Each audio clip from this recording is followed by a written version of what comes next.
Is there a difference in outcome if the person was an endurance athlete or not an endurance athlete? So I've got a very memorable person whom I looked after, who I think is quite instructive in all of this. He was a keen, traditional club cyclist, out on the club ride, riding for 60, 70 miles in the group. And a lot of people listening to this would recognize that as the staple of their weekly diet of cycling. And then in the middle of the ride, he sustained a cardiac arrest. He fell off his bike dead. And his club mates offered cardiopulmonary resuscitation by the roadside. Amazing. The whole story is quite amazing. They saved his life there, didn't they? For sure. And everyone should learn how to do basic life support, because you can save a friend or even somebody you don't know's life. So they did. They saved his life and they phoned the ambulance, and it was clear what was going on. So the air ambulance came. They came with the defibrillator and they gave him a shock and put his heart back into normal rhythm. He woke up and he said, I don't feel very well. I've got a lot of chest pain. And the ECG showed he was having an acute heart attack, and that was the cause of his cardiac arrest. So he was put into the air ambulance. There were a few delays and logistic problems, and after a significant delay from the time of his first collapse, he arrives in a heart attack centre. He had appropriate treatment for his heart attack. The artery was unblocked, treated with a stent. He got better. He went home.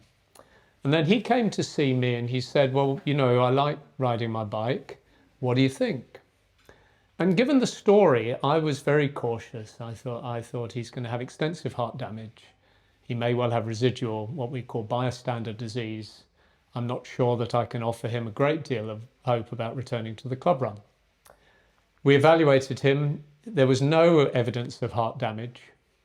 There was no evidence of residual disease in his other arteries. Why?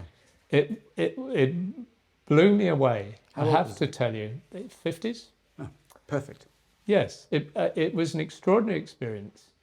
And so in the end, after a sort of period of appropriate rehabilitation and appropriate medication, he returned to enjoying club rides. He was the same.